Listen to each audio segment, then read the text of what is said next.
mga Raphaelites o yung sino ba yung nakalaban ni Haring David nung bata pa siya? Si Mm. Goliath. Siya Oo. isang Nephilim. Okay? Actually, meron pa daw hanggang ngayon ng mga Nephilim kaya lang nakatago sa mga kuweba. Okay, so verse 5, nakita ng alahayam kung gaano kalaki ang kasamaan ng nasirang lahi ng tao sa lupa o yung corrupted human beings. At ang bawat hangarin ng kanilang puso ay masama sa lahat ng oras. Si Yahawa na alahayam ay nagsisi na nilikha si Satanas at ang kanyang mga anghel at ang kanyang puso ay labis na nabagabag. Take note, nagsisi ang alahayam na nilikha si Satanas. Kasi sa mga corrupted na translation ng Version, Biblia o versions ay sinabi na pinagsisihan ng alahayam na ginawa ang tao. Pero actually, itinama ito ng mensahero. Nagsisi siya na nilalang niya si Satanas. Kasi napaka-perfect naman ng kanyang creation, si Satanas lang ang sumisira dito. So verse 7, kaya sinabi ng alahayam, tatanggalin ko mula sa ibabaw ng lupa ang mga nilikhaan na sinira ni Satanas, ang tao at kasama nila ang mga hayop, ang mga ibon at mga nilalang na gumagapang sa lupa. Ngunit si Noah ay kalugod-lugod sa mga mata ng alhayam. So, sinabi niya, siguro ito yung sinabi niya na kaya siya magpapadala ng flood. Tatanggalin niya yung mga corrupted. Okay, oo. paglilinaw.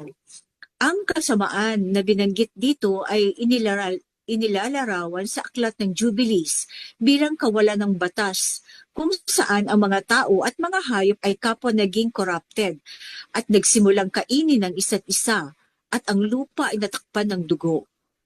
So, kinain nila bawat isa, no? Sa Jubilees 5 verse 2, at ang kawalan ng batas ay lumago sa ibabaw ng lupa at lahat ng laman ay naging corrupted genetically. Kapwa ang tao, mga baka, hayop at mga ibon at lahat ng gumagalaw sa ibabaw ng lupa. Lahat ng ito at ang kanilang mga kaayusan or genetic order ay naging corrupted at nagsimulang kainin ng isa't isa at lumago ang kawalan ng batas sa lupa. Ang bawat imahinasyon at mga iniisip ng lahat ng tao ay patuloy na kasamaan. So nawala ang batas, yung siguro yung natural order, yung mga law of nature, law of physics, lahat na kinarap ng mga fallen. Dahil gusto nilang sila ang maghari dito sa mundo. Oo nga, sis. Okay. At Si dito Noah sa at ano, okay. sis, dito sa paglilinaw ito, no? Sa paglilinaw. Apo. Okay. So, ito ang sinabi dito, ang kawalan ng batas ay lumago sa ibabaw ng lupa at lahat ng laman ay naging corrupted. Kapwa ang tao, mga baka, hayop at mga ibon at lahat ng gumagala sa ibabaw ng lupa. So, ang sinasabi dito na kawalan ng batas ay yung sinabi, yung mandato doon sa unang couple na pangalagaan nila, 'di ba? Sila yung taga-pangalaga ng kalikasan at lahat ng mga nilikha.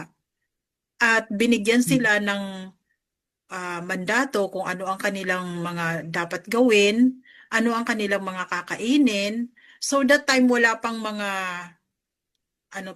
wala pang defilement. Dahil ang sabi ng alahayam sa kanila, sila ay kakain ng mga bungang kahoy na may buto. Ngunit itong mga hayop at mga ibon, sila ay kakain ng mga luntiang halaman. So after na makurap yung kanilang nagkaroon ng genetic corruption, nagkaroon na ng defilement kasi nagkainan na sila sa isa't isa, 'di ba? Nagkaroon ng appetite sa mga Oo. karne, kapwa Oo. human. So lahat ng ito ay That is kanilang, the mula oo, nung di ba? oo, Yung sa serpent, yeah, kumain na rin siya ng